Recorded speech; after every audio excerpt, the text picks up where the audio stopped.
Ya masuk teh. Teh ada apa teh? Tumben. Jadi gini Pak, kan saya baru lulus kuliah, terus saya mau ikutan tes CPNS. Itu gimana ya caranya Pak? Oh begitu ya teh ya. Kalau boleh tahu jurusan teteh kuliah kemarin apa ya teh? Administrasi bisnis Pak. Oh, administrasi bisnis. Kalau boleh tahu kemarin teteh kuliah di mana nih? Di Universitas Terbuka Pak. Oh, universitas terbuka. Oke teh, berarti karena kondisinya teteh udah punya ijazah nih ya, saya akan coba menjelaskan alur dan prosedur pendaftaran CASN. Jadi yang pertama yang harus teteh lakukan adalah membuat akun ya teh ya. Akun ini teteh tinggal membuka website lalu ketik sscasn.bkn.go.id. Nah di situ nanti ada halaman yang terlampir di situ. Teteh tinggal mengisi nik, nomor kakak, nama lengkap, tempat tanggal lahir, nomor handphone, lalu alamat teteh sesuai KTP dan juga email. Lalu di situ nanti teteh akan memasukkan password untuk pengamanan akun teteh. Nah, nanti di situ juga teteh diperintah untuk mengupload foto KTP dan juga teteh diharuskan untuk bersuah foto ya teh ya. Nah, nanti setelah itu proses akan dilanjutkan dan teteh bisa mencetak kartu informasi akun teteh. Nah, setelah itu teteh bisa melihat nih formasi apa aja yang tersedia. Nah, misalkan dengan jurusan teteh tadi administrasi bisnis, teteh bisa melihat ketersediaan formasi dan di instansi mana formasi itu ada gitu ya. Nah, biasanya formasi itu memuat klasifikasi pendidikan yang dibutuhkan gitu ya. Nanti teteh di situ mengisi biodata, lalu memilih jenis seleksi baik itu CPNS maupun P3K gitu ya. Lalu di situ ada pilihan formasi, lalu ada beberapa arahan untuk mengupload dokumen ya. Setelah mengupload dokumen, lalu teteh diperintah untuk mencetak kartu pendaftaran. Nah, dari situ setelah itu panitia akan memverifikasi data teteh ya. Panitia akan mengumumkan hasil seleksi dari administrasi yang sudah teteh lakukan. Nah, setelah pengumuman hasil seleksi administrasi disampaikan, nah teteh bisa melakukan sanggah. Nah, barangkali nanti teteh ada koreksi kaitan administrasi, ada kekurangan kaitan administrasi. Nah, teteh bisa menyanggah atau mengajukan banding. Nanti setelah mengajukan banding, nanti panitia mengumumkan hasil sanggah tersebut sampai nanti dikeluarkanlah hasil pengumuman seleksi administrasi. Nah, setelah teteh dinyatakan lulus, teteh bisa mencetak kartu ujian. Nah, untuk ujian sendiri ya teh ya, itu akan dilaksanakan seleksi kompetensi, namanya seleksi kompetensi dasar. Nah, ini biasanya berhubungan dengan wawasan kebangsaan dan juga intelijensia umum, juga menyangkut kaitan karakteristik pribadi teteh gitu. Nah, nanti teteh melaksanakan SKD dan setelah dinyatakan lulus, teteh akan melanjutkan ke tahap seleksi kompetensi bidang SKB. Nah, itu biasanya disesuaikan dengan bidang pekerjaan teteh atau jurusan yang teteh miliki. Nah, nanti setelah melaksanakan SKB itu nanti menjadi menjadi penentu nanti antara nilai SKD dan SKB teteh untuk dinyatakan lulus. Nah, perlu diingat untuk pelaksanaan SKD dan SKB ini menggunakan CAT ya teh ya, Computer Assist Test. Jadi di situ pelaksananya real time dan hasilnya akan langsung diumumkan. Jadi meminimalisir kecurangan ya teh ya gitu. Lalu setelah teteh dinyatakan lulus, nanti pelamar atau teteh akan melakukan beberapa proses pemberkasan begitu sampai nanti teteh mendapatkan nomor NIP. Ada Lucky, maaf ya. Pagi mas. Jadi pagi. Sorry ya jadi lama nunggu. Ada apa Ki? Gini Mas, saya tuh ada rencana untuk mengajukan pindah dinas atau mutasi. Oh, pindah ya. Prosedurnya gimana ya Mas kalau ingin pindah atas permintaan sendiri? Oke, nah, sebelum ke sana ya, kalau boleh tahu nih, alasan Lucky pindah kenapa? Sebetulnya yang pertama itu ternyata passion saya itu lebih enak kerja langsung ke masyarakat Mas, sosial gitu. Yang kedua emang jarak dinasnya lebih dekat ke dinsos daripada di dinas sekarang Mas. Oh gitu. Lalu ada lagi? Itu aja sih. Oh, jadi itu ya alasannya ya. Tapi kalau boleh tahu juga, mungkin masa kerja Lucky sampai detik ini nih, udah berapa lama? Sudah 20 tahun Mas. Oh, 20 tahun ya di jabatan yang sekarang ya. Ya, mungkin itu juga jadi salah satu alasan ya Lucky ya, kenapa Lucky pengen pindah, mungkin ngerasa jenuh ya. Ya, pengen adanya penyegaran atau mencari pengalaman baru ya. Oke Luk, sebelum ke sana nanti saya akan coba jelaskan prosedur yang harus dilalui, apa saja yang harus dipenuhi dalam mengajukan mutasi ya. Nah, yang pertama yang harus lebih kerjain, yang pertama membuat surat secara pribadi ya ke instansi tujuan. Tadi saya dengar kan Lucky mau ke dinas sosial nih, berarti nanti Lucky membuat surat secara pribadi ke dinas sosial, langsung ditujukan kepada dinas sosial. Setelah Lucky membuat surat secara pribadi ke dinas sosial, nanti dinas sosial akan memverifikasi ya. Nah, setelah diverifikasi, mungkin dari dinas sosial akan membuat surat rekomendasi yang ditujukan kepada BKD. Nah, setelah itu nanti BKD akan merespon nih surat tersebut, ditelaah lagi lebih dalam. Nanti setelah ditelaah, BKD mengeluarkan izin untuk pindah ke dinsos ya. Nah, izin itu melalui rekomendasi dari BKD. Nah, setelah adanya rekomendasi dari BKD, hal yang harus dilakukan oleh Lucky, yang pertama mengupload berkas-berkas lo ke aplikasi mutasi ya. Nah, dalam mengupload ini Lucky bisa mengupload melalui akun Lucky sendiri ya di Siap Jabar. Oke. Untuk berkas-berkas yang Lucky upload itu seperti SKP ya, lalu SK kenaikan pangkat, lalu dokumen anjab ABK jabatan yang mau dituju dari instansi yang akan dituju, itu perlu untuk diupload.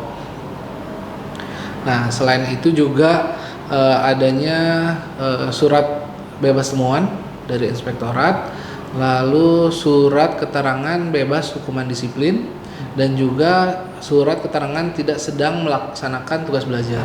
Nah, apabila nanti Lucky mengusulkan mutasi ini untuk menduduki jabatan di kelas 7, jabatan pelaksana di kelas 7, Lucky diharapkan untuk mengupload makalah inovasi ya.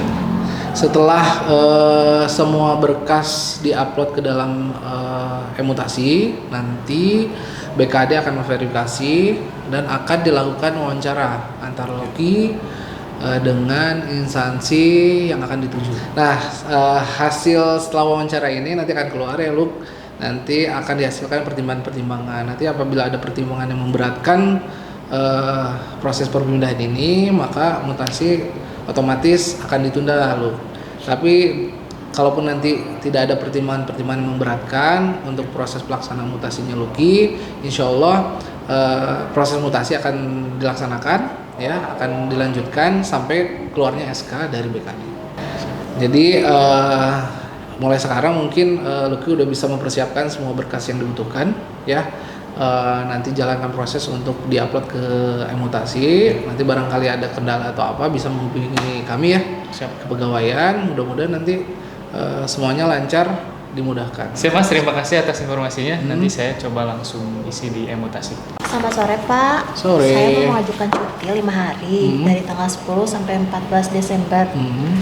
Ini Pak form cutinya, ini sudah ditandatangani oleh atasan saya langsung. Oke, berarti nih Bu Anggi mau ngambil cuti tahunan ya? Iya. Oke, berarti ini saya coba cek dulu formulir yang sudah diisi ya. Iya.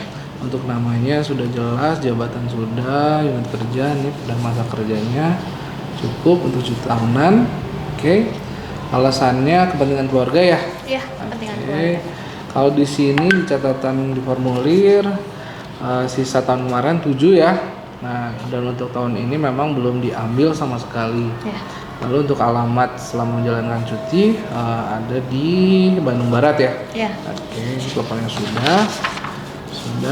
Oke, pertemuan atasan langsung disetujui dan untuk kepala dinasnya juga sudah menyetujui. Oke. Tapi sebelum ini saya akan coba mengecek dulu hak cutinya dari Bu Anggi ya di aplikasi Kimom. Ya. Oke, saya cek dulu ya. Oke. Sisa kuota cutinya Ibu Anggi di tahun 2025 ini masih full ya 12 hari dan di 2024 itu ada 7 hari. Betul. Oke.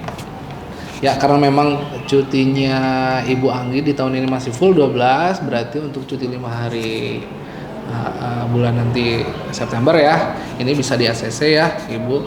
Tapi untuk tadi formulir ini bisa Bu Anggi upload ke sidebar untuk ditanda tangan elektronik ya. Gitu. Nanti setelah proses tanda tangan elektroniknya sudah selesai, mohon untuk disampaikan ke kami, kepegawaian, 1 rangkap, dan untuk pegangan Bu Anggi juga 1 rangkap. Oke.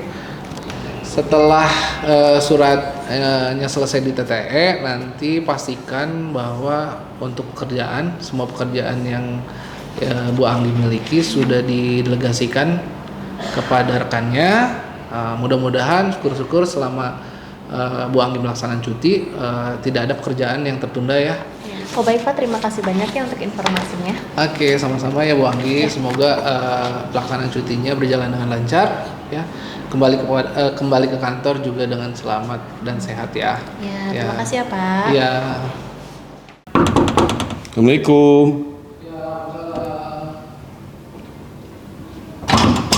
Ya, waalaikumsalam. Ya. Dengan siapa? Saya dengan Hermanto Pak yang kemarin mengajukan mutasi ke dinas ini. Oh, Pak Hermanto yang dari Dinsos ya? Ya, dari Oke, Dinsos. sok, masuk Pak. Oh iya Pak, ya perkenalkan Pak, saya Fajar, jabatan fungsional analis sumber daya manusia aparatur, ahli pertama di DPMD Provinsi Jawa Barat.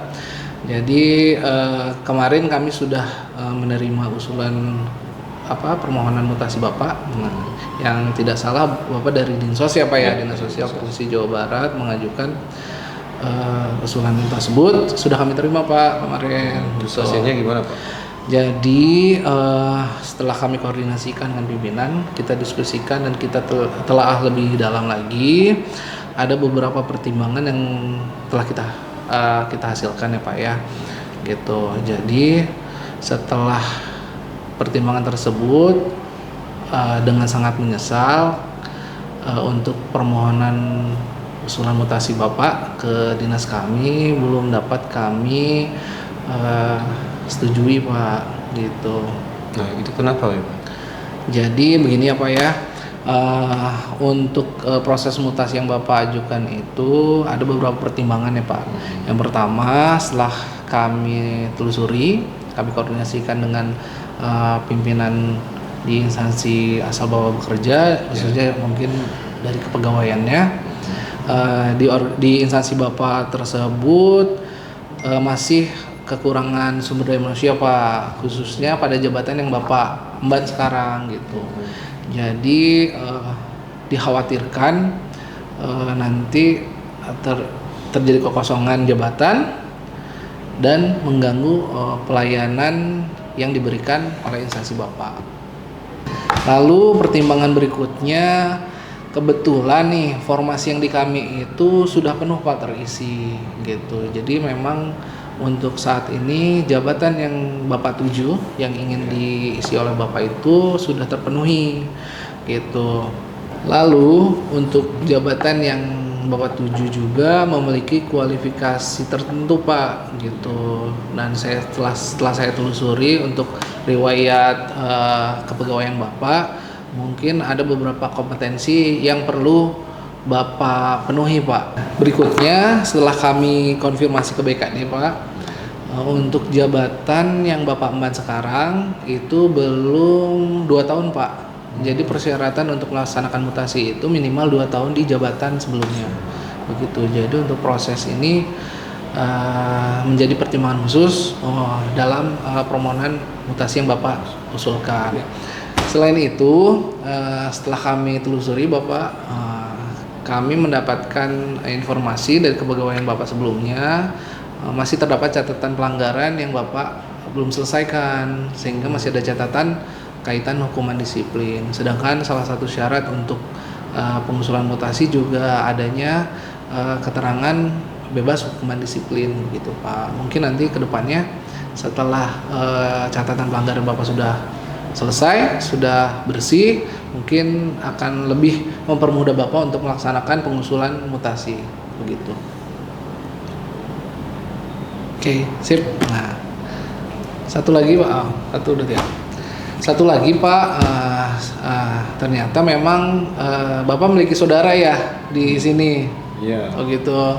Nah, yang kami khawatirkan ketika Bapak pindah ke sini akan menimbulkan konflik kepentingan Pak gitu. Nanti akan menghambat kinerja Bapak, mempengaruhi objektivitas Bapak juga begitu. Jadi itu yang menjadi salah satu pertimbangan juga kenapa usulan mutasi Bapak belum disetujui begitu. Nah, keputusan ini semata-mata bukan terkait pribadi Bapak ya, jadi melainkan didasarkan pada ketentuan kepegawaian dan juga kebutuhan organisasi agar pelayanan yang kami berikan khususnya pada DPMD Provinsi Jawa Barat ini dapat maksimal dan optimal begitu. Nah, kalau begitu apakah nanti saya bisa mengajukan kembali Pak? Tentu bisa Pak. Jadi nanti pokoknya mungkin pertimbangan-pertimbangan yang tadi Bapak sudah dengarkan mungkin menjadi bahan evaluasi untuk Bapak nanti untuk pengajuan mutasi berikutnya. Mudah-mudahan nanti formasi yang Bapak tuju tersedia dan bisa diisi oleh Bapak begitu. Ya, tentu bisa Pak. Jadi setelah Bapak mendengarkan beberapa pertimbangan yang tadi saya sampaikan, mudah-mudahan di kemudian hari saat Bapak mengusulkan kembali usulan mutasi itu bisa terpenuhi. Dan juga nanti apabila formasinya sudah kosong pasti insya Allah akan saya bantu menginformasikan ke Bapak. Oke. Baik Pak, terima kasih atas penjelasannya. Mungkin saya akan bekerja dengan sungguh-sungguh dulu di unit saya sebelumnya. Ya, terima kasih mungkin atas pengertian Bapak. Mudah-mudahan nanti tersedia kesempatan yang lebih tepat untuk Bapak ya Pak ya. Pokoknya nanti apabila kesempatannya sudah ada pasti akan saya informasikan ke Bapak. Waalaikumsalam. Izin masuk Pak. Ya masuk. Siang Pak. Siang. Pak, saya boleh tanya-tanya nggak? Boleh. Gini Pak, rencananya tuh saya mau ambil cuti selama 3 tahun Pak. Wah, lama kali ya. Iya, Kenapa? soalnya saya ada rencana buat ikut suami ke luar negeri Pak. Gitu ya. Suaminya emang bertugas di luar Di negeri. luar negeri. Oh gitu. Jadi karena Ripsi adalah seorang PNS, maka kalau misalnya memang mau cuti tadi selama 3 tahun ya, itu masuknya ke dalam cuti di luar tanggungan negara ya. Nah, jadi memang ada beberapa persyaratan ya yang harus dipenuhi oleh Ripsi. Karena memang sebagai ASN itu kan punya kewajiban dan hak ya yang harus dipenuhi. Nah, sebelumnya saya coba telusuri ya, kalau Ripsi kan memang di sini sudah hampir 5 tahun ya bekerja. Iya, betul, Nah, sudah hampir 5 tahun dan hampir 6 tahun lah ya. Nah, itu menjadi salah satu syarat untuk mengajukan CLTN. Ya, minimalnya seorang pegawai itu harus bekerja minimalnya 5 tahun. Sudah bekerja 5 tahun. Oke. Nah, cuti di luar tanggungan negara ini merupakan cuti yang diberikan oleh negara karena memang seorang pegawai memiliki kepentingan pribadi ya yang memang yang memang penting dan mendesak. Berarti saya masuk kriteria ya Pak untuk persyaratan. Ya, tapi nanti kita lihat dulu ya, karena memang alasan-alasan CLTN ini kan ada beberapa ya. Yang pertama tadi mengikuti atau mendampingi suami bekerja di luar negeri khususnya. Selain itu juga barangkali next ke depan Rifsi atau suami Rifsi juga melaksanakan tugas belajar di luar negeri, itu juga bisa mengajukan cuti di luar tanggungan negara. Lalu selain itu juga karena memang pegawai itu melaksanakan program untuk memiliki keturunan, itu juga bisa diberikan CLTN gitu. Selain itu mungkin dari pegawai ada memiliki anak yang berkebutuhan khusus, itu juga bisa diusulkan untuk CLTN.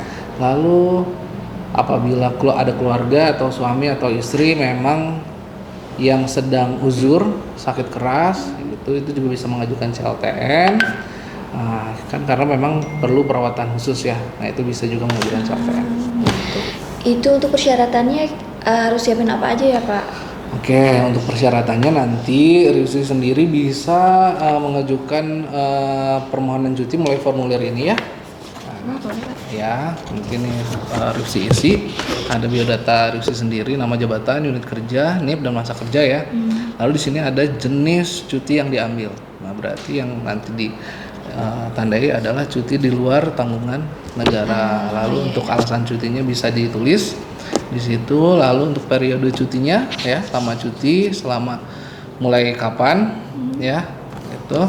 Karena memang tadi Rifsi bilang mengajukan cuti insya Allah 3 tahun ya. Iya, nah, sekitar 3 tahun. Betul, sekitar 3 tahun. Tapi nanti ketika proses 3 tahun ini Rifsi rasa memang masih kurang nih, Rifsi masih bisa memperpanjang cuti CLTN-nya, menambah lagi, memperpanjang selama 1 tahun, gitu ya.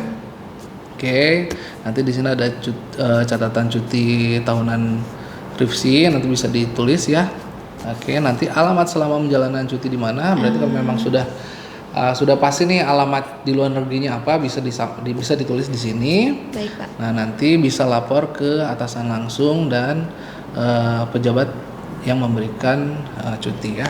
Dan selain ini nanti kami buatkan surat pengantar dari perangkat daerah kita, gitu ya.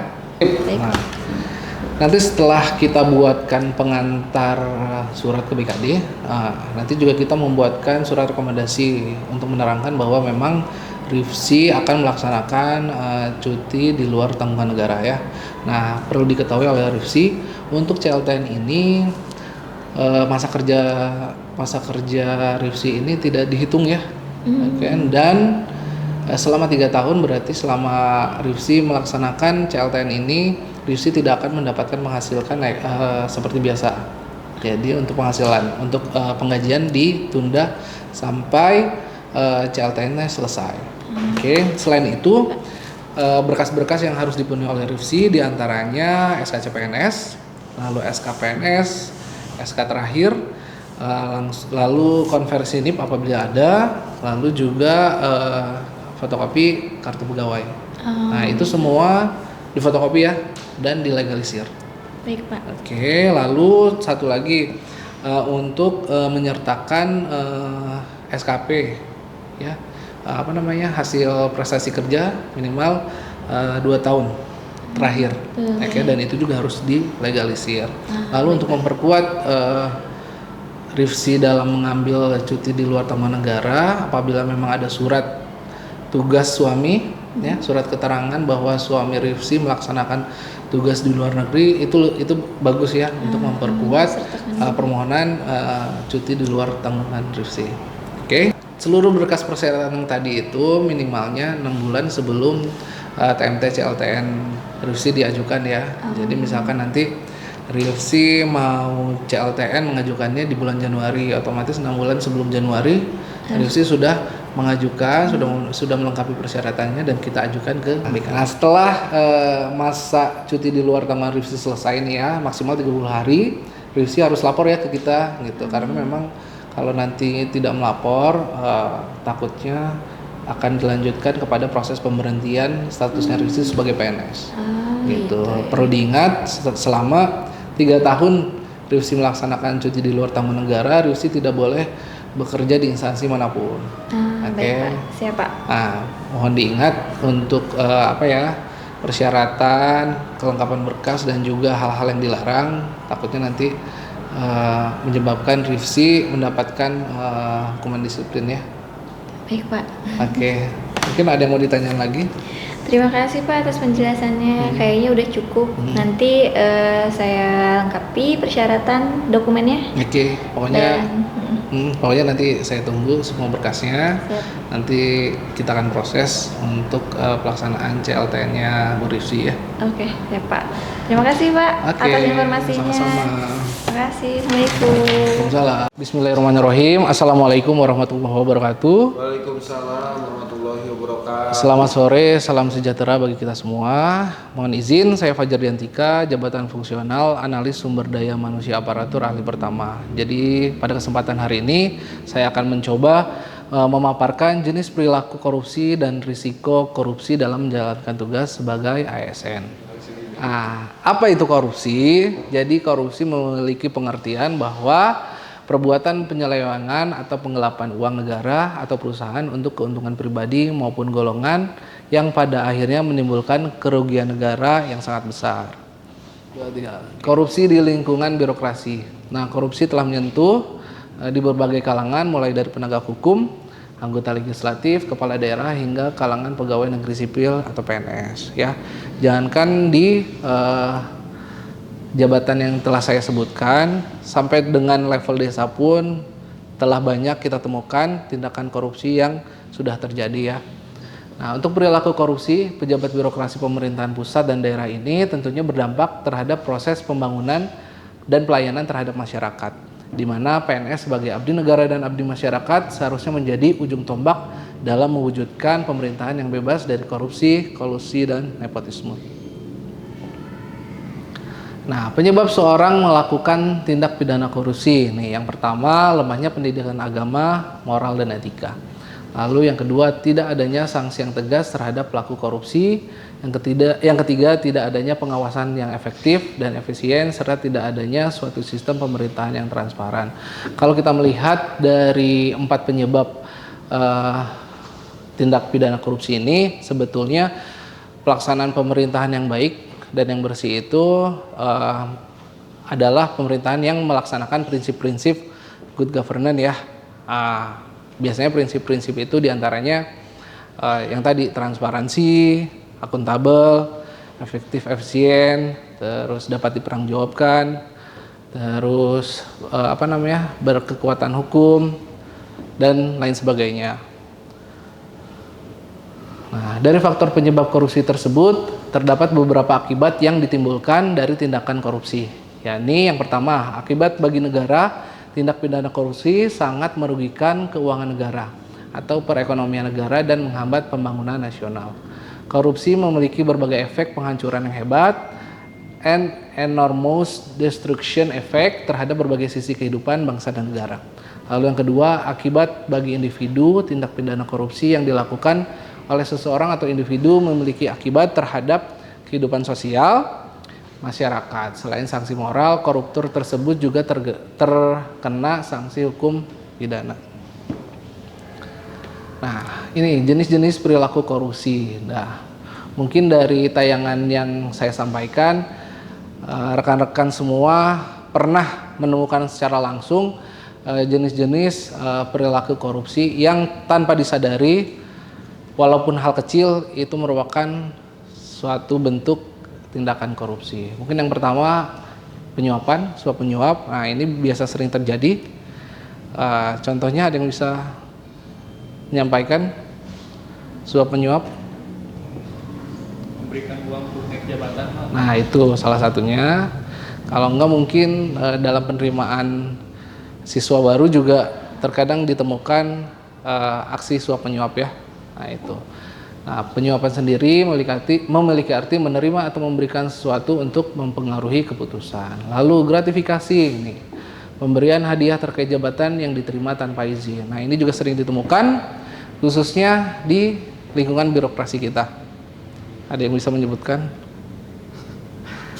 Nah, mungkin di pemerintahan biasanya ada pengadaan ya. Nah, biasanya pengadaan itu ada sistem lelang. Nah, biasanya dalam sistem lelang itu agar si penyedia bisa berhasil atau dipilih oleh pemerintah, itu kadang ditemukan adanya gratifikasi. Awas, hati-hati. Lalu yang ketiga, penggelapan dalam jabatan, mengambil uang atau barang milik negara untuk kepentingan atau keuntungan pribadi. Ini udah jelas ya, menguntungkan diri sendiri atau memperkaya diri sendiri. Itu menjadi ciri utama dari korupsi. Lalu penyalahgunaan wewenang. Nah, menggunakan jabatan untuk keputusan yang menguntungkan pribadi atau golongan. Nah, biasanya untuk penyalahgunaan wewenang ini terjadi juga banyak di birokrasi. Penerimaan PNS juga itu ya, zaman dulu sebelum adanya CAT, mungkin penerimaan PNS bisa menggunakan tindak pidana korupsi ya, salah satunya penyalahgunaan wewenang ya, biasanya nepotisme sih, lebih kepada nepotisme. Lalu pemerasan, meminta imbalan dari pihak lain secara paksa atau manipulatif.